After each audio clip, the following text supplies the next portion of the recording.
Sean Sharif, RJ Choppy, Cowboys insider Bobby Belt, and he ended up being our #1 most viewed interview at the Super Bowl, so we had to get him on again. Good job, RJ Choppy. He is Mike Mayock to preview the NFL Draft Round 1 tomorrow right here on your official home of America's team. Good morning, Mike. How are you? Thanks for joining us. My pleasure. How you guys doing? Doing pretty well. So I've been watching some of your recent stuff over at Sumer Sports and all the other interviews, and I know that, a lot of times people are like, oh, this means you don't like the player. We know that's not the case. You don't have Caleb Downs as a top 10 prospect on your board? I love the player, okay? And I think you're probably understanding what I'm trying to say, which is I think in any draft, he's a first-round pick. You appreciate the player. He's going to play for the next 7 to 10 years at a high level in the NFL. Love everything about him. However, when you're talking about a top 10 pick in any draft, you're looking for a difference maker. You're looking for a guy that on Monday morning the other team is forced to game plan. And I think he's going to be a really good player, and I think he's going to be the glue for a defense, and he's going to hold it together and be able to do a lot of things. But I'm not sure if he's picking the ball off 7 times a year and forcing 4 fumbles and doing the kind of things that people would consider an elite difference maker. And I think that's what you need to be in the top 10. Mike, how close do you have the other safeties to Downs? I think that the Thieneman from Oregon is kind of mid to late. And the same thing with McCoy Warren, the Toledo kid. I think he's a little bit later. But I think we average less than 1 safety a year in the first round over the last 5 years. Less than 1. Yeah. And this year I think we're going to get 3. How are you feeling about the positional value of Sonny Styles and where he's going to go? Because safety is in that conversation with linebacker and running back, and it feels like running back has risen above them in terms of acceptance of being drafted that high. So how are you feeling about Styles, the player, and his positional value? Well, I think you hit on it, which is literally this year, the 4 least valued positions in the league have players that could be top 10 type players. I mean, the running back with Love. Styles, to me, might end up being the second or third best player out of this draft. I love Sonny Styles, the off-the-ball linebacker. You've got the guard from Penn State, Ioane, who is the closest thing I've seen to Quentin Nelson, and Quentin Nelson, I forget, 6 or 8 to Indy. Mm-hmm. And then the who's one I'm missing? Running back, guard, safety, and off-the-ball linebacker. So there are 4. Those 4 guys, Downs, Styles, and the offensive guy. I mean, in this particular draft, all of them are elite players. And where I fall is, for instance, the running back. I mean, if you think Jeremiah Love is going to do the same things in the NFL that Jahmyr Gibbs or Bijan Robinson does, you take him. Forget about all the other conversations. He's that good. If you believe that, he can change your offense. So if a player is an elite player at that position, I don't really care that it's not one of the valued positions in the NFL. Mike Mayock joining us here at 105 through the Fan. Does it matter where you are as an organization in terms of your window of drafting a player from one of these non-premium positions? Like if you're close to winning now and you just happen to be up there, take him. But if you're like Tennessee or Arizona, you're far away, that you would shy away from that. Yeah, it's a good question, and the analytics guys would tell you that. They would tell you, look what happened with Ashton Genty last year with the Raiders. He went 6th overall as a running back, and they would say, hey, that his pay scale already puts him at 5th, 6th, 7th amongst all the running backs in the league, and literally they're not going to be good enough for him to add value. Does that make sense? Mm-hmm. That's the point they're going to make, and my point is every time you don't take an elite player or a better player, you're really diluting the value of your own team regardless of position. Mike Mayock joining us here on 105 through the Fan. Mike, when you were with the Raiders, you guys drafted edge rushers with some length. Like Max Crosby, maybe his arms weren't quite as long, but his wingspan was on the higher end. How do you approach an edge rusher like Bain, who we've never seen anybody with arm length like that, and how much of a problem do you think it would be? How would you approach him if you were running a draft room right now, and how you guys would have him on the board? Yeah, I think the most important thing is alignment within your building.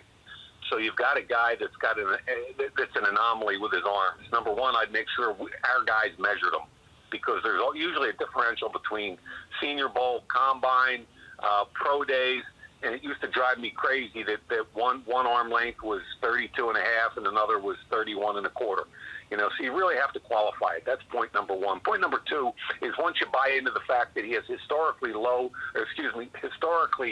short arms for that position, he needs an elite power to overcome it. He needs something elite in his game that can change the narrative. And what this kid does have is power.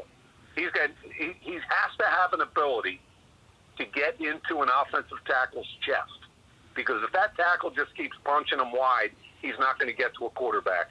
So he's got to have an elite power quotient, and this kid does. So I think what you do is you sit down in your building with your head coach, your defensive coordinator, and your scouts, and you work through, okay, how do we see this kid? Can he overcome that?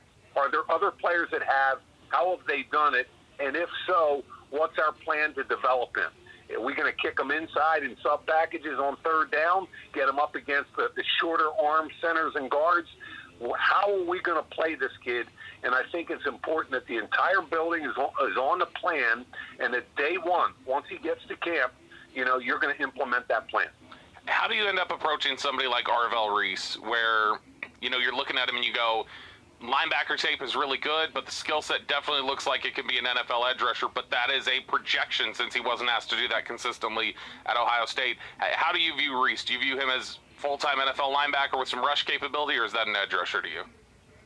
Yeah, I think he's rare, and I think you look at him like worst-case scenario, he's an all-pro off-the-ball linebacker.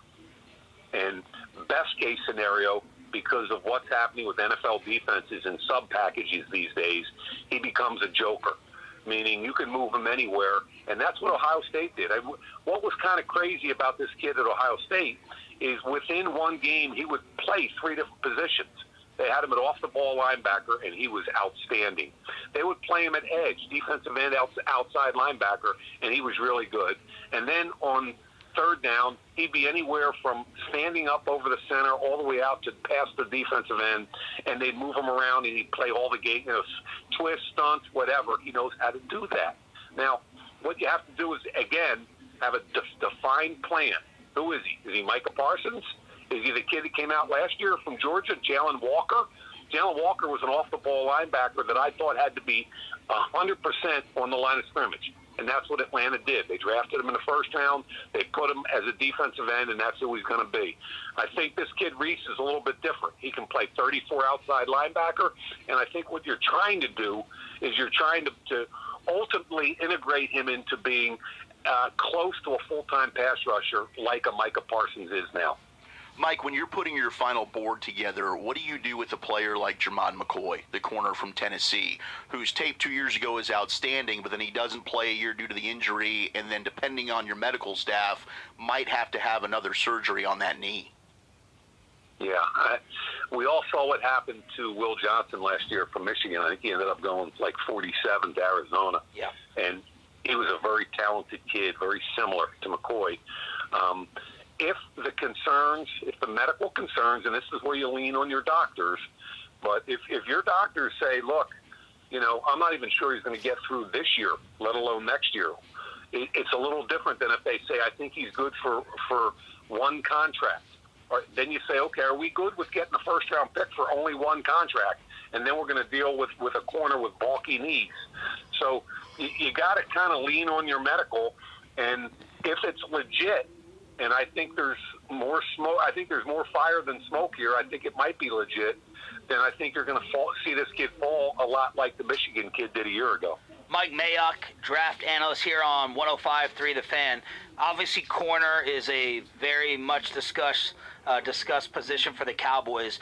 Mike, what is your evaluation of this corner class? And let's start off with Delane, who a lot of people have now going to the Cowboys.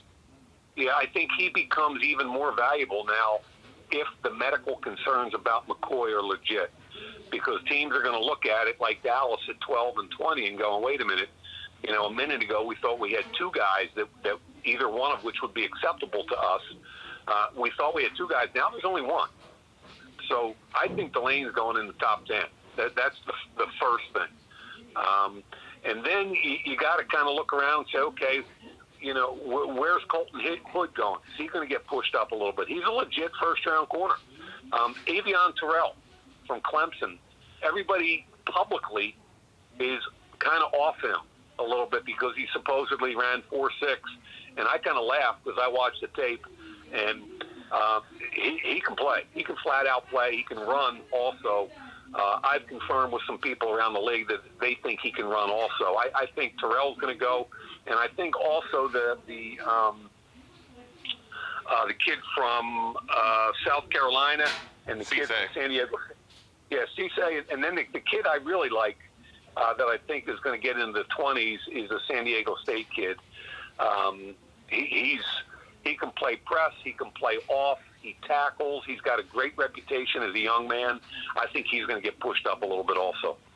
Mike, there's some discussion, and we're talking with Mike Mayock here on 105.3 The Fan. There's some discussion that if Dallas were to get wiped out at 12 of the defenders they want, because they clearly are in need of some defensive help, that their board may be staring them in the face and looking like, man, the value here is really Jordan Tyson, the receiver from Arizona State, if he were to get pushed down there.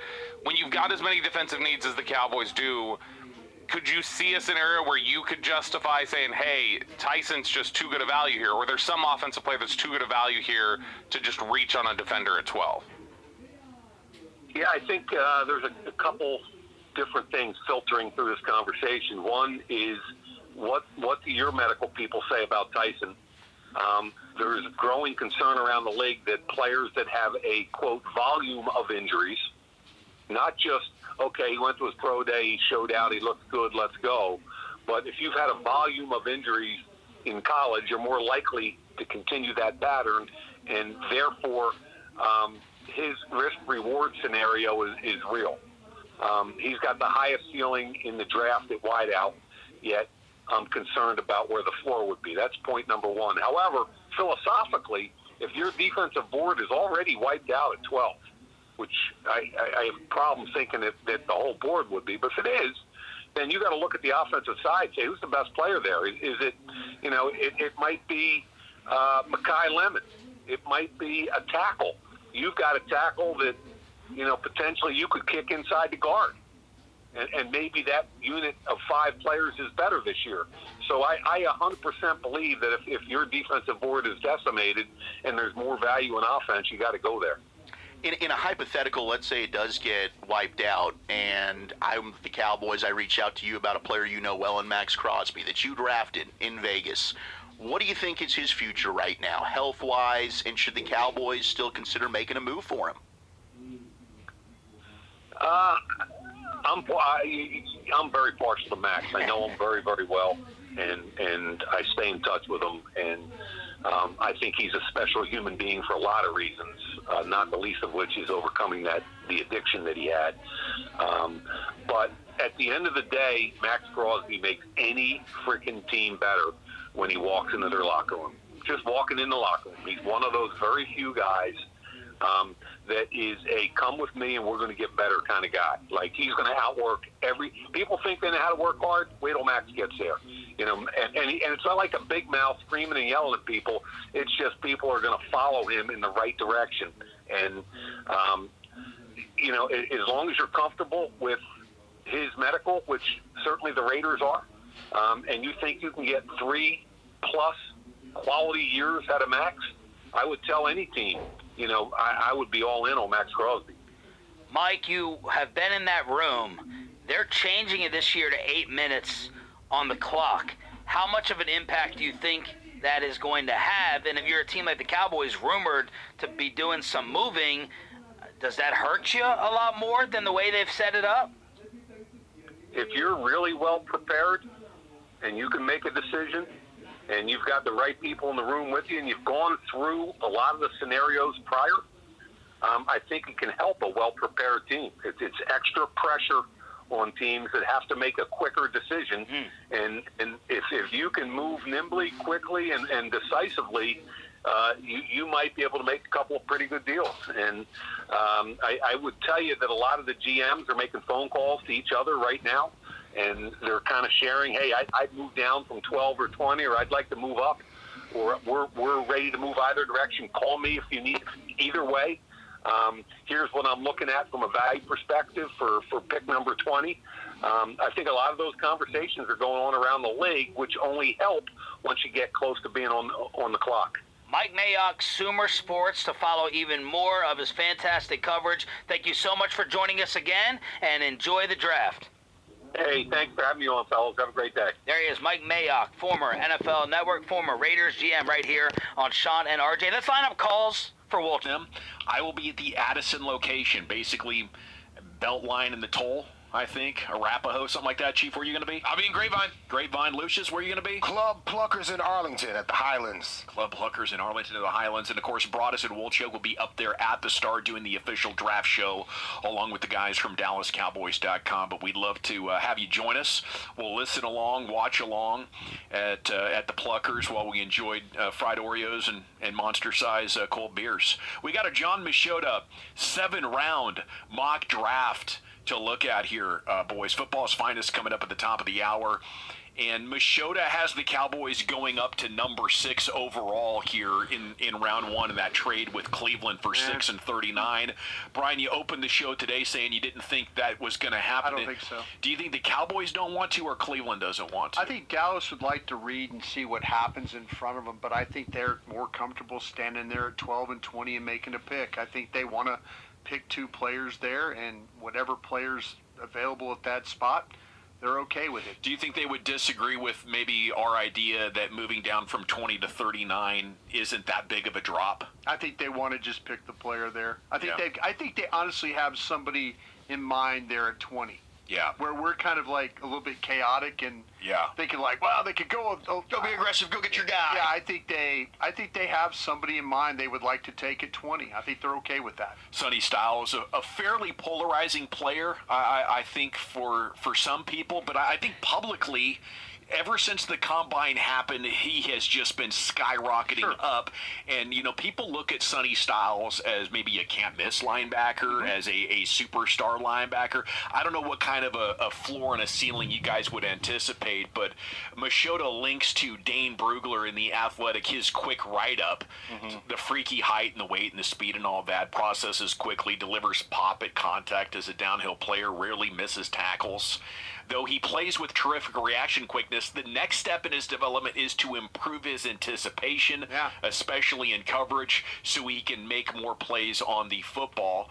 I mean, what do you think about what his limitations are and how much he'd help the Cowboys here in 2026? Yeah, I mean, I think the big area that you saw him improve throughout the season was second-level blocks. Like, if a lineman's able to get to the second level on him, how does he disengage? How is he able to avoid the trash? Like, we talked about Jimmy Roller earlier from Michigan, and he does an excellent job of evading blocks. Then Sonny Styles, you saw it kind of click for him and improve throughout the season, which is why I think he's an ascending player that's only going to get better.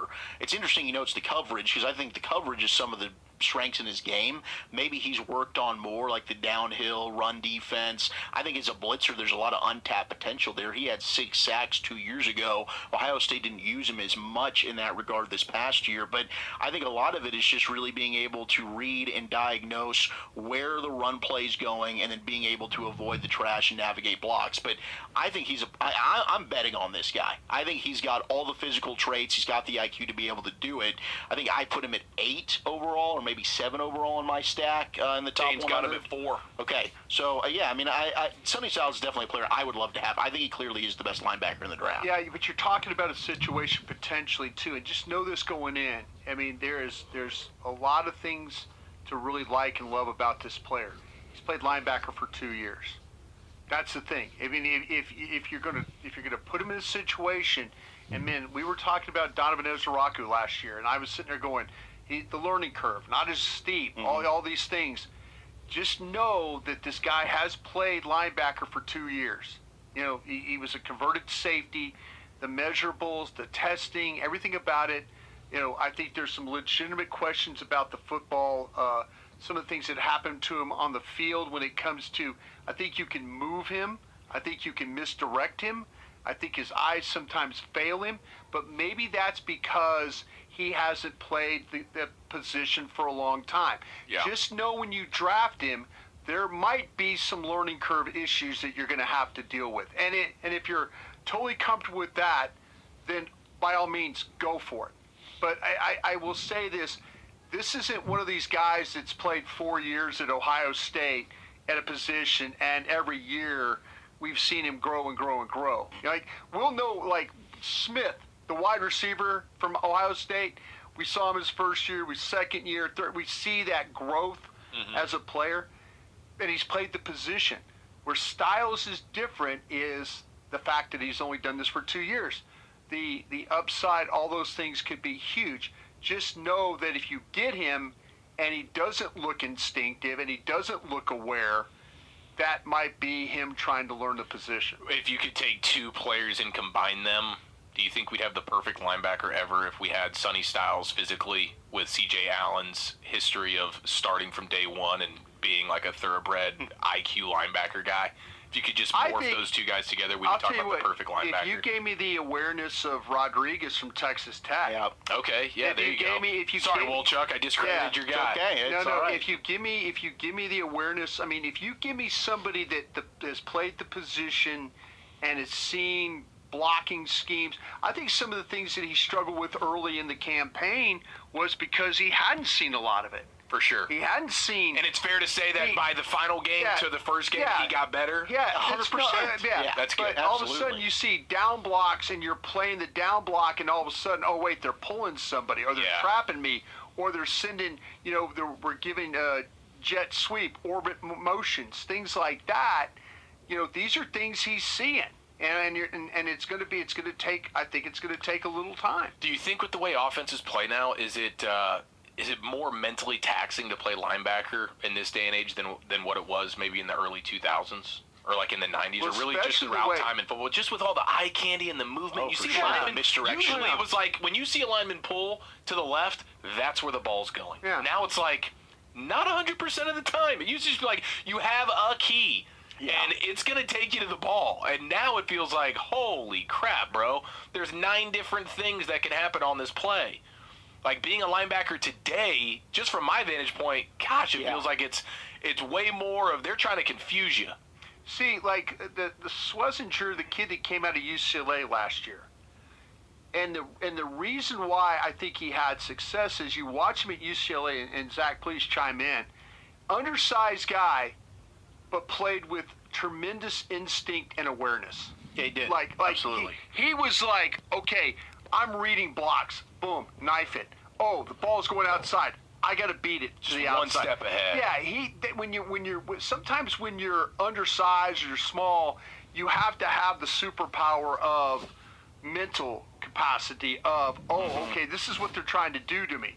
And maybe it's one of those things where you study and you prep. Right. Sean Lee, Leighton Vander Esch, Dat Wynn, Dexter Coakley. The linebackers that have played here that have had success have been really good readers and been really the instincts to make plays because they're a step ahead.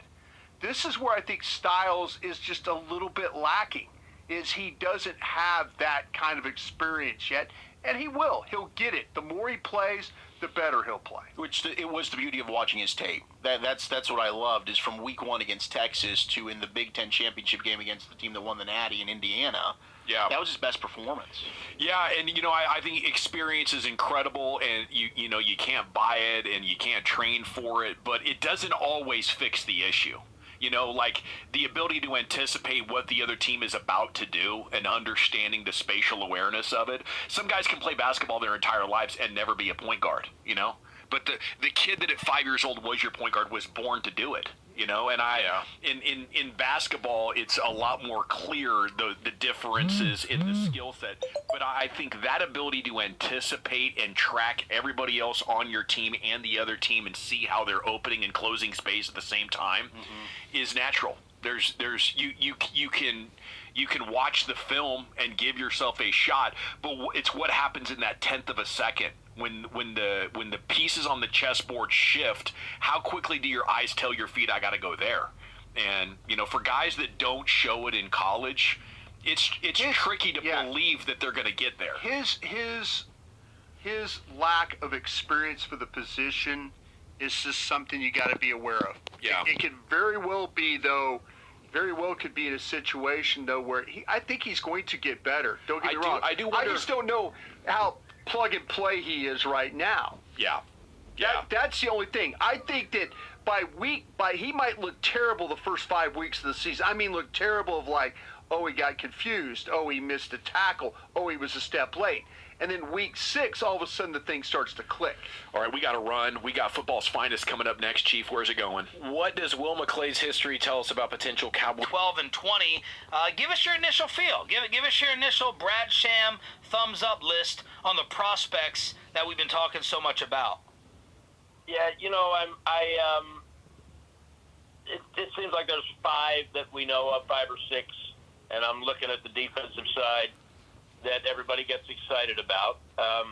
In my perfect world, I think they'd find out a way to get Caleb Downs because, you know, I've watched him a little, but from everything that you read and people you talk to, it kind of makes me think of a little smaller Darren Woodson. Smaller, but smart, intense leader, and will do everything. Remember how Woody started? I mean, he came in he was a linebacker, and he played in the slot. Nobody like him had ever played in the slot. Well, this is what this guy does, everything, and it's what's between his ears, and it's the leadership. So this guy can run your defense for a long time, and then in my perfect world, having gotten him, they would get Jacob Rodriguez, who I absolutely love, and I wouldn't be afraid to take him at 20, even though most of the draft, the mocks and everything, Sean, say that's too high. I don't believe in too high. Now you can reach. There's an extreme. Well, he can. But especially, no, perhaps not. But just listen to the people who are respectable opinions, who really know what they're talking about, and then you watch him. And I have watched him a little more. And I just think that he is. Well, the first time I saw him, I thought, well, this guy is like a little bit bigger than Nat Wynn, who was an outstanding player. And if you say I'll be happy with Rodriguez at somewhere in the second round, but I wouldn't take him at 20, and he goes in the second round and becomes a really outstanding player, then you could have taken him at 20. It's fine. So that's my perfect world. Now, it feels to me like they better get the 6 if they want to get one of these premier players. I saw, I don't know if it was ESPN or whoever it was, had another new mock this morning, and there was no trade, and they came away with Hood and Falk, and those are good players. My sense when I hear that is I'm a little underwhelmed, but I do have to say, the last time I remember saying to you guys, if this happens, they would be settling, it was Tyler Smith. And so that turned out okay. Here's the other thing, and nobody wants to hear this, and I don't even want to hear it very much. You can't rule out an offensive player depending on how the board goes. If C.D. Lamb falls in your lap and everybody else is gone, then take him. If there's an offensive tackle who is going to erase the questions and everybody on the defensive side that you really want is gone, don't hesitate. Take him. So, but, I would love to see him go up. I think if you go to 6, there's a lot of volatility between 3 and that 5 or 6. Well, the Giants are going to clean up whatever they do. But it just feels like at 6 you'll get one of the top guys I really would not want to give up 20 if I could avoid it, but I wouldn't mind it if I'm getting 39. That's a very popular mock trade. I think I could talk myself into it if I get the right guy at 6, and then I can project somebody that I really can use at 39. I could talk myself into that. Brad Sham, voice of the Cowboys, previewing the draft here on The Fan. Brad, at 12, who else do you really like or are hearing great things about that you trust when it comes down to Delane, Styles, and any other possibility there after Downs? I just think that Styles, Delane, maybe Bain. I understand the history. I think those Styles, Delane, Bain, Downs, and Reese. I don't think I'm forgetting any of the top defensive players. I mean, I just don't think any of them will make it to 12. One might, but you have to. That's obviously the risk you run. You have to know that when you're sitting there on the board, and if that's why I say you have to just calculate the cost. If you see one of those guys, they've talked. They've Kevin Costnered all their people with phone calls, and they kind of know. They kind of have a pretty good feeling about who's going to take whom before 6, and then they got a sense of after 6. So I don't know, Sean, that any of those guys gets to 12, and that's why I think you have to look at are we talking about, the thing I like about Styles and Downs is they're not just physical specimens. These guys are both, by reputation, super smart and leaders. And I had, I don't want to name the guy because it would embarrass him, but I had a very critical player on their team late in the year, and I took him aside and said, "What do you need?" He said, we need some more grown-ups. And he was talking about, and he said, Quinnen Williams is a grown-up. Kenny Clark is a grown-up. Even Ezaraku, as young as he is a grown-up. We need more grown-ups. And that sounds to me like what you're getting in Downs and Styles.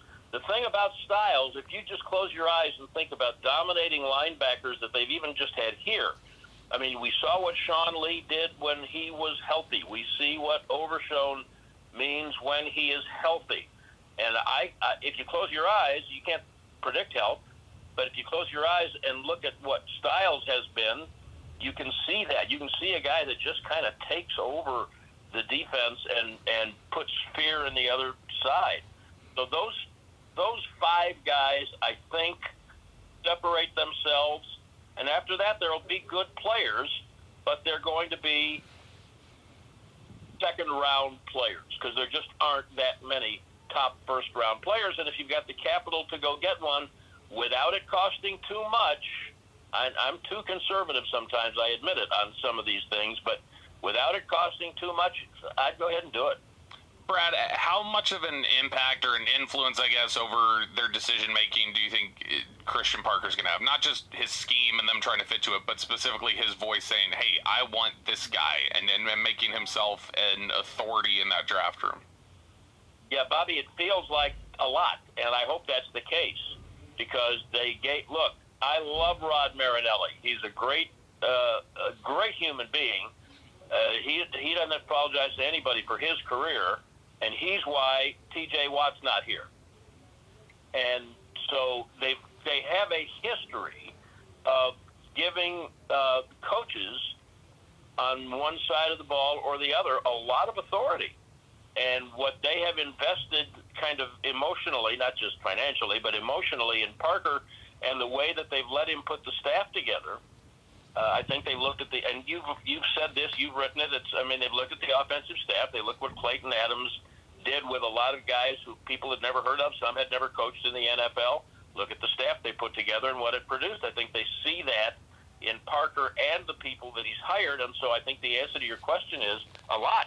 I think that he could be a tiebreaker. If someone says this guy or this guy, and Parker's on the table saying this guy, I think it'll be him. Brad Sham, voice of the Cowboys here on Sean and RJ 105.3 The Fan. How have you felt about the rest of the offseason, starting with Aubrey's extension yesterday? You go and you get Jalen Thompson. You go and you get Durant at corner, the Rashawn Gary move. Your assessment of the busty budget offseason along with Aubrey yesterday. Yeah, well, let me start with Aubrey because I thought they did that really well. And I would have, Sean, I'd have given him $10 million, right? Here. Again, not my money, but they do have to kind of calculate a little bit forward. But they very wisely said, if anyone thinks they want to pay more than this, we can still match it. Yeah. And if not, but you're not going to get draft choices that will compensate you for that guy. He's different. I think they knew they weren't going to get anybody to pay him more than that. So they sat back, two other kickers signed, I think it's two, and reset the top of the market at a price they were still willing to pay. So he wanted to be the top paid kicker. When I say he, it's a lot his agent also. I mean, we all, anybody who knows Aubrey knows he's not sitting over there pounding the table for more money. I want to be the highest paid kicker. Okay, let's just sit back and see what that is. Well, it became what it became, and now, okay, we'll move up a little bit from that and lock you up, and we love you, and here's how much we love you. And he's clearly very happy with it. I thought they did that really well. I can't say I know or trust even, but I hope that when we're done with the Pickens saga, it will be much the same thing. I thought it was really smart to put the non-exclusive tag on him because it gave his guys an opportunity to go shop him around. No one's going to pay that price, but if someone does, okay. So what I really, part of the, and I weave this into your question about the whole bust the budget off season. One of the things I was hoping, and I'm still hoping it because we haven't crossed the Rubicon yet, is that we would get through an off season without contract drama. Because we're all sick of it. Yeah. And some of that depends on the player. So if Pickens does it differently than Parsons did it, for instance, if he comes and participates and if he wants to sit out a couple OTAs, I don't care. But if he's in minicamp and he is participating and he's on the field in training camp, then I will say that they handled it well. I think there's a lot of look. The thing about Pickens, and again, Sean, I would give him the money. Here, now this was before Smith and Jigba signed his deal. Yeah. But I would have said, well, here, I'll give you 30. What are you going to get? 28? We'll give you 34. But keep this in mind. He is one of the guys who decided in the first game after Marshawn Nealon died that he had to stay out and break curfew in Las Vegas. Now, that's a red flag. And you live with red flags, but when you're starting to throw huge money, like a 10% of your payroll kind of money at a guy, then you have to examine that behavior. That, to me, is a legitimate reason to take a deep breath and say, hold on, show me another season of good behavior. And well, he's going to miss meetings. He's going to sleep late. That's who he is. A lot of guys are like that, and they're great players, and he's a great player. I want another off season without that kind of thing. I want a good behavior. I want a full season showing me who you are before I give you that kind of money. Might it cost them more? Yeah, it might cost them more, but it's a little bit risky. But that's what I'm hoping for Pickens. The rest of it, I give them high marks, for really trying with Crosby and with the linebackers who wound up going to Raiders. Las Vegas. Yeah. And it turned out that so we got two or three guys who have played together in college, and they wanted to go play together. And okay, that's fine. That's a hard one to beat, and it's a fair thing to say. Try isn't good. Do is good. And so you tried to get them, and you didn't get them, then you failed. That's a fair thing to say. On the other hand, you still have to be smart about it. I think what they did in the secondary, all those guys they signed in the secondary, I don't know how good they'll be, but I don't think any of us would dispute that they are light years ahead of where they were last year. They went to Oxnard with 4 of their identifiable top 5 corners physically unavailable until I don't know when.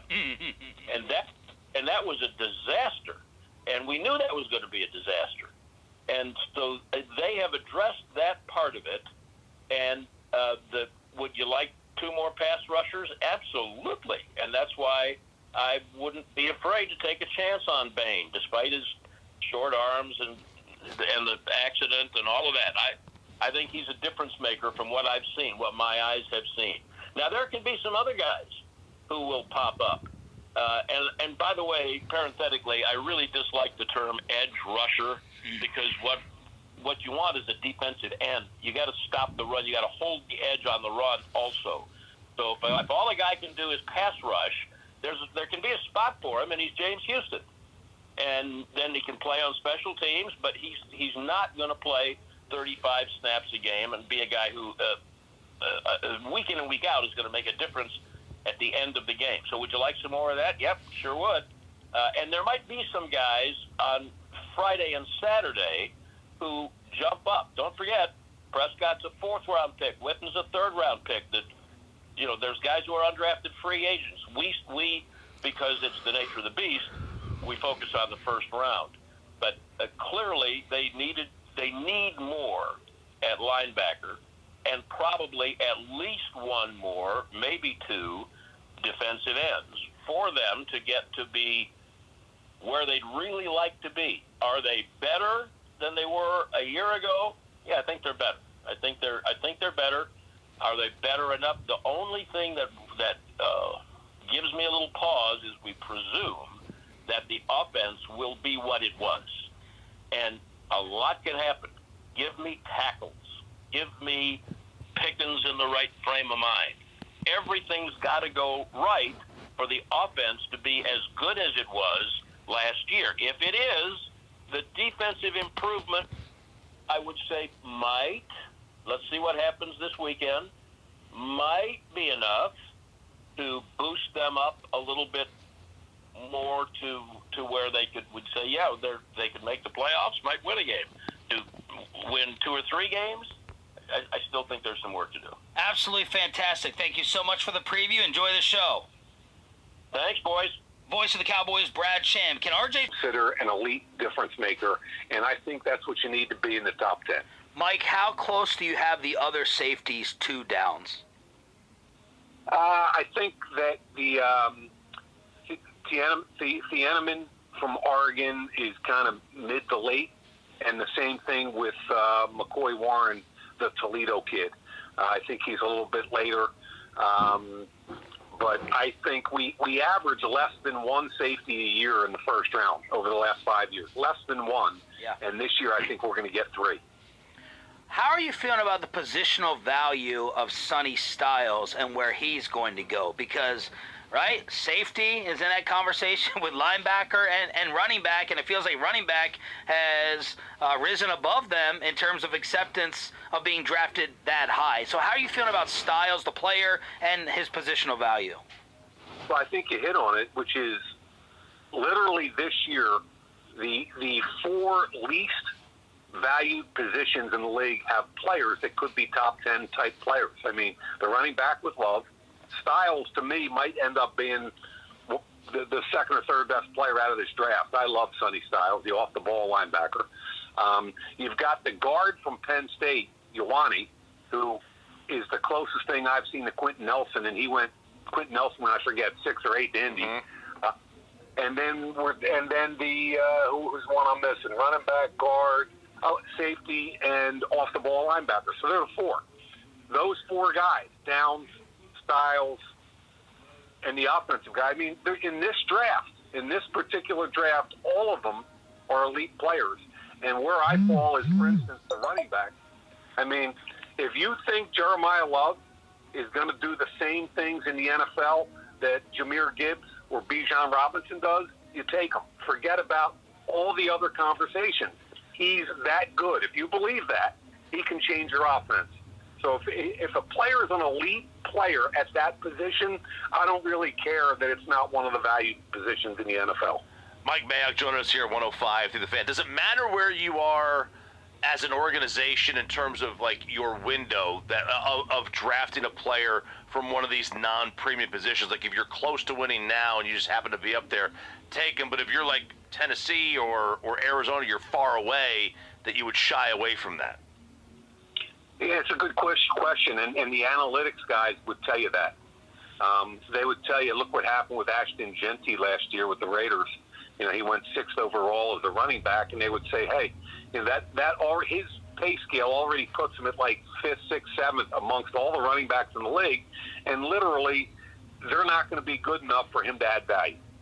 Does that make sense? Mm-hmm. You know, that's the point they're going to make, and my point is every time you don't take an elite player or a better player, you're really diluting the value of your own team regardless of position.